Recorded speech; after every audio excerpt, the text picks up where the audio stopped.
Reading. Bond lifts the Day of the Dead celebration setting from about a half dozen movies that came before it, if not more, but still creepy. During this 4-minute opening one take, almost nothing special happens. All of it is Bond going up to a hotel room with a hot chick and walking out onto the rooftop to set up an assassination. Really, this scene just ends up making you look at your iPhone to check the time and go to the IMDb to find out you have 2 hours and 15 minutes left. Some basic gunfire and a minor explosion cause this entire building to come down. Somewhere in this fictional universe, a Mexico City citizen is making his own version of the loose change video. Somehow this building smashes into the other one and creates a huge earthquake-like hole on the roof, carving out a slab for Bond to hold onto, but also continues to destroy everything past the slab. Also, Bond still has options for climbing back onto the roof and walking back to the hotel room, but he decides to slide down to the much more dangerous lower floors, where the roof just caved in and his death is way more certain. Couch. This guy is still alive. Do you want to get dizzy? Because this part of the movie wants you to get dizzy. Bond immediately puts half of Mexico City in danger because he just needs to kill this guy. The number of times this helicopter should have crashed is too damn high. Some part of the crowd is freaked out about this helicopter, but a large portion of the crowd is still like, yay, celebration! This helicopter should have long lost control because helicopters, but Bond gets it back to flying normally because Bond. The bad guys in this movie are so excited about being in their super secret evil organization, they proudly wear rings in public. Also, I thought the whole reason an octopus was called an octopus was because they have 8 legs. This ring has 7, so I guess Spectre is symbolically saying, we have tentacles everywhere except for that 8th spot. Just being honest. Drug overdose spoiler recap credits. Jesus guys, 4 f***ing writers? How much of a nightmare was this movie to put together? I'm standing you down from all operations indefinitely. Which in spy movie speak means you're about to have the craziest mission of your life. Holy shit. Moriarty, Voldemort, and Bond, 3 of the biggest British villains of all time in the same room. Whatever I'm thinking beats this movie's fanfiction for sure. Hey James, when I die I need you to do some super secret spy shit that MI6 doesn't know about, and you could get fired over. And that I couldn't just simply tell you about before I die. I heard a name in Mexico, the Pale King. Oh, you mean Michael Jackson? When the fire started burning this photograph, it knew exactly which person to delete from the picture because fire loves mysteries. Also, mysterious heretofore unmentioned family mystery is mysterious and plot-propelling. Smart blood. Microchips in your bloodstream. The signals they transmit while in your blood cause 10 forms of cancer, but good thing we can track you at any cost. It's a shame, really. She was meant for you. But Q car teases 007 for basically no good reason, other than so that Bond knows it's here and can steal it later. I also have a mortgage and 2 cats to feed. Well, then I suggest you trust me. For the sake of the cats. Did Bond just threaten Q's cats? And maybe Q's life in the process? That's the reason Q is going along with this? My hero? Bond drove the awesome car from London to Rome, which takes a day if you're driving non-stop, which we know he didn't because he probably stopped to shag a waitress somewhere in the middle of that. So therefore his 48 hours should already be about up. Life insurance. A little late for that. Selling life insurance to a brand new widow at her husband's actual funeral. For no good reason, the killers decide to wait until Lucia is outside before trying to kill her. I guess we could call this Bond Ex Machina, but it's really just goddamn stupid. This woman has a Bella from Twilight level obsession with lamps. I seriously would like to see what would happen if the woman Bond needed to get close to was actually a cave troll. Would he seduce her? I'm also still wondering what kind of magic Bond has to make unwilling women want to have sex with him. But I think in our hearts we know what the hell it is. Standing mirror sex. Scusa. Once again, super secret organization doesn't require basic identity protocols, like knowing what a member's face looks like. They don't even remember that one of their guys was killed in Mexico City and that any asshole could have a ring. F*** off. Even though this place is very well lit, Blofeld walks in and is cast in shadow because the reveal is going to somehow make you cream your jeans. He's somehow able to whisper something to this standing guy that no one else can hear, including the microphone directly in front of him. Discount Nikolai Coster-Waldau gets a discount Game of Thrones death. This guy spends several seconds gouging out his opponent's eyeballs before just neck twisting him to death. You know, to show how extra cruel he is, I guess. Welcome, James. I guess he found a way to get a peek at Bond on the balcony without James seeing it. I don't have any problem with Blofeld knowing Bond is here, but the guy hasn't moved his head once since he walked in. That is some amazing peripheral vision.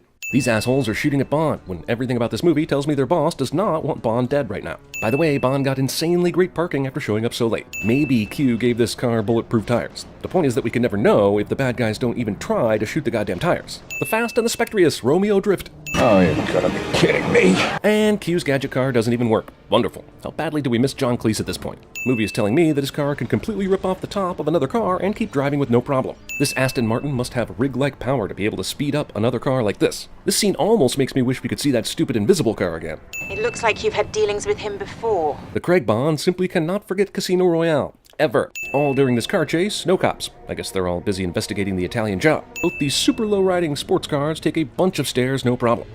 I say again, the Nine Eyes Committee would have full access. Nine Eyes is exactly like God's Eye in Furious 7, and now I'm beginning to believe all 2015 movies were created by some sort of automatic screenwriting software. Ladies and gentlemen, please cast your vote. In a manner in which anyone behind you can see your vote. All Moneypenny told Bond was that there was an unconfirmed sighting of Mr. White 4 months ago in a small town in Austria, and with just that information, Bond knew to get on a boat to find this middle-of-the-nowhere house that just happens to be the right one. Ladies and gentlemen, Paranormal Bondtivity 5. This guy leaves his window open during the cold, probably just so we can get this jump scare of birds flying through the house. Guy from like 2 or 3 movies ago is suddenly important. I'm no Bobby Fischer, but I'm pretty sure this is the White Queen right next to the Black King here. So if this is an active board, why is it still going? And if this is an old, already played board, why is the losing king still standing, as opposed to lying on his side in defeat? Mostly my point is that this chessboard is some bull. Also, chessboard symbolizes a game that has already been played between these two characters, and the dust represents my level of interest in reading into symbolic chessboards. Right now, Bond is thinking, A, it's gonna look like I did that thanks to the use of my gun. B, well, now I'm out 1 bullet. Hope I don't need that later. And C, this chess game right in front of me is total bull. Closing the eyelids of a recently deceased person cliché. Running around out there with his license to kill. Cheeky reference to previous Bond film is not appreciated at this point in a 2.5-hour film. Movie has the audacity to tell me that Bond didn't erase the fucking surveillance footage before he left. By the way, how did 6-time world champion Batista know to show up here? The only reason Bond knew to be here was because of some bullshit he heard about the Pale King, which miraculously led him here. You're going to tell me this guy knows how to interpret that kind of information too? And don't give me any shit about the smart blood, because if they were following that, he wouldn't even need this camera footage. This is where Spectre suddenly turns into Mission Impossible Rogue Nation, where the comic relief sidekick shows up in Austria to find the rogue agent in question. While we're at it, the actress Léa Seydoux was in Mission Impossible Ghost Protocol, and I'm convinced everything is the same movie now. You have a lead. I have a name, L'American. Well, that narrows it down. Q would be excellent at CinemaSins. A whole bunch of bad guys show up to Madeline's office without Bond even noticing their arrival. And how did they get inside this office anyway? Did she let them in? Doubtful. There's a bad guy tailing Q, and I simply don't understand why. They didn't know he would be here, or even who he is. All the bad guys were going after Madeline, but they kept this dude behind to track anyone who might end up boarding a gondola, even if that person wasn't Bond. DNA analysis of the ring should also show Bond, but maybe Bond never leaves DNA anywhere. As Bond's incredibly stupid stunt is about to prove, this easily could have killed Madeline, but f*** it. This bullshit is the most Pierce Brosnan-esque the Daniel Craig Bond movies have ever gotten.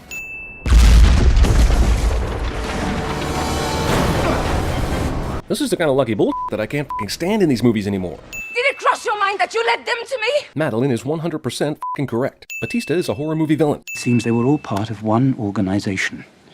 Le Chiffre, Quantum, Sciarra, your friend Mr. Silver. Movie makes half-assed attempt to link all previous Daniel Craig Bond movies together. This organization, do you know what it's called? No. Spectre. Roll credits. Also, do you mean the Syndicate? Actually, you probably mean Spectre. God, man, 2015 movies were confusing. And Bond, you have to find L'American. Why does Q remind Bond of that when that is the whole reason Bond is out here? And now I'm going to bed. But it's still light outside. James Bond awakes in the middle of the night to a mouse on the hotel room floor, and his first response is to reach for his weapon. I mean, what? You're gonna shoot a mouse as opposed to just watching it or calling the front desk? A f***ing mouse, probably on rental from Cinderella, shows Bond where the secret room is. When did the drunk passed out Madeline get into her nightgown? God damn it, are we really going back to Bond Morning Vesper? That shit was stretched thin 2 movies ago. I'm coming with you. No, you're not. I'm coming with you, no you're not, cliché. But I want to understand what happened to my father. Bond allows Madeline to tag along because of this week's sauce, plus because she's the female lead and Bond hasn't banged her yet. This isn't over yet. Do you think this Moneypenny actress is like, I'm supposed to f***ing glare? That's it? I mean, she had more lines last movie, right? I think we'll skip hand-to-hand combat. And go straight to sex. I mean, an external train establishing shot. Who said sex? I think it was you, dude, not me. He's on his own. Like, I think maybe half the Bond movies, Bond's bosses desert him and leave him on his own.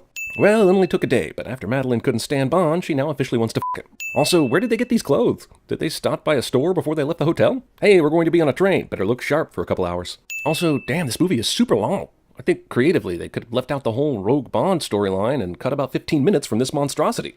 May I get you an aperitif? I'm not sure. It gets me into trouble. Makes me do crazy things. So, yes then? I mean, you were drunk as f*** last night at the L'American hotel room. One drink here isn't likely going to be much of a problem, is it?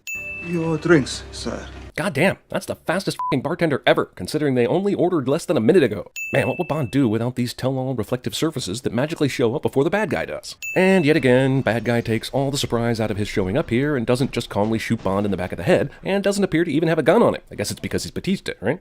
That's not even mentioning how they knew he was on this train. But since the movie wants me to think Spectre is more omnipotent than Batman, I'm guessing that's the reason.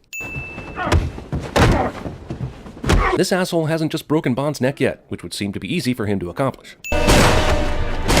Okay, so this scene suggests Oddjob was seriously about to kill Bond, which later scenes will suggest was not the plan. But whatever, I've long since realized this movie cares zero about logic and common sense. What do we do now? Definitely not advance the plot, that's for sure.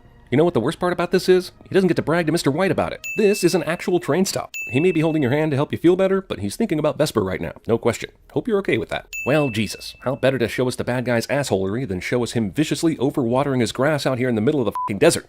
Your host invites you both to rest, relax, and join him for drinks at 4. How are they supposed to rest or relax under these mysterious you-might-die conditions? And who starts drinking at 4 these days besides the cast of Teen Mom? She's got to be wondering how they know her size, right? That's creepier than anything we've seen on screen in this movie so far. I came here to kill you. I'm wondering, when Bond made plans to come here, did he hope to kill Blofeld in a normal, clandestine spy manner? Or did he know for a fact that Blofeld would take him around for a tour of the facility and hope he'd get the chance somehow? I really don't understand how this visit came together, how he got invited here, what he hoped would happen. I think he's just glad he had sex with Madeline. Vesper Lynd, for example. Enough with the Vesper guilt! It's been going on 2 movies too long. She was a good lay who betrayed him. Enough. It was all me, James.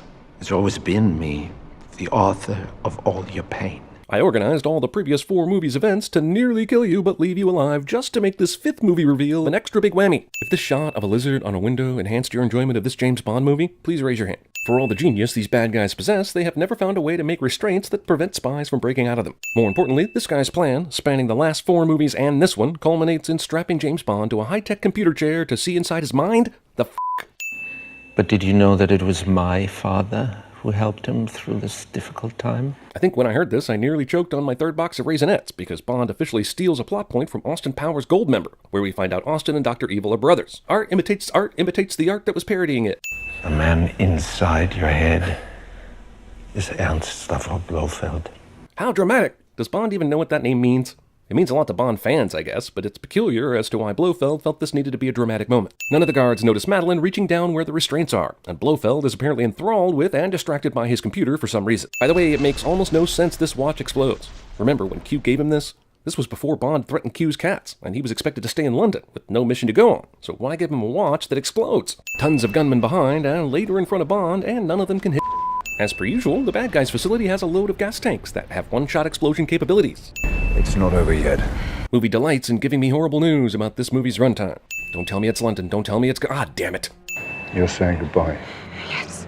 I think I figured out this 2.5-hour movie's biggest problem. It's 2.5 hours long! Even though I know the bad guys have this amazing tracking technology, I still wish I could see it in action, so it would explain how they're able to time out a crash like this. Look, if hooding and capturing James Bond was your goal, couldn't you have done that back when he was strapped to the medical chair? Or at least done it better? The bad guys go back to look for M, and here's some ridiculous bullshit that just makes me angry. First off, M needed to crawl over to the driver's side to get out, because his door was too close to the wall to open, so he clearly had no time to do this without getting caught. Their backs were turned for only a few seconds, and he would have had to run down this long-ass tunnel to escape. Second off, why wasn't anyone standing by the car to make sure this didn't happen? Why did they need 2 guys just to open the back of the truck? I'm adding 5 cents more for this because I'm totally certain of how much bullshit it is. Move! Move! Once again, bad guys are so horrible that Bond is amazing by default. Bond knows now this is a trap, but still continues following the arrows because he's hopelessly cocky or hopelessly curious, but not smart. This is maybe the worst use of a villain's endgame planning time ever. He went out and had all these printed and installed them here at MI6's facility? When? And how? And more importantly, why? Die trying to save her, or save yourself and live with the pain. Okay, first of all, this is a ripoff of many movies where the villain makes the hero choose between saving a loved one and something else. Dark Knight, Spider-Man, Batman Forever, etc. You're bluffing. Why would he be bluffing? And he's going to leave the scene entirely with no way to ensure his target actually dies? God, this movie has completely burned through the last movie's built-up goodwill. I love how Blofeld and his chopper somehow knew exactly where Bond would be when he gave up his search for Madeline and admitted defeat, so that they could be there to shine a light on him in humiliation. Hey, good thing Madeline finally decided to make some noise at the very moment the hope was gone. Also, Bond opens the door and Madeline is sitting there with a gag in her mouth. She isn't struggling to get out, and how the f*** she screams so loudly? The noise must have been from the ghost of MI6. I'm surprised it wasn't a couch. Goodbye, James Bond. And there's the origin story of Blofeld being absolutely certain Bond is dead without knowing for sure. When Blofeld said, "Goodbye, James Bond," he was already flying away from the MI6 building, and it took a long time for Bond to start chasing him down in a speedboat. How the hell is he not out of London by now?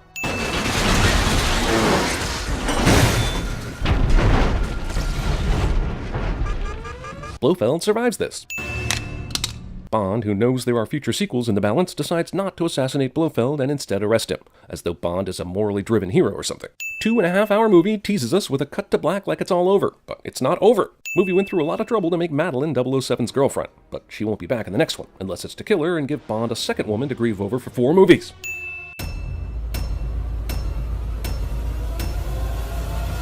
Here comes the champion, but takes the kick to the midsection! The king's in trouble! He hits it, Bowman! King Booker up high! The king's not high!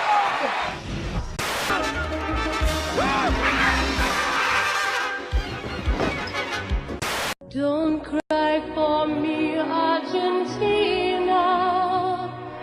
The truth is I never...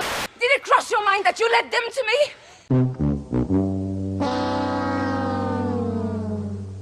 You were just a girl when I saw you first. Au revoir, Shoshana! Why is there a man in that torpedo? There are men and women in all those torpedoes, Captain. I put them there. Who the hell are you? A remnant of a time long past. And now, folks, it's time for Who Do You Trust? Hubba, hubba, hubba, money, money, money. Who do you trust? Tank, I need a pilot program for a B-212 helicopter. Hurry. I heard a name in Mexico, the Pale King.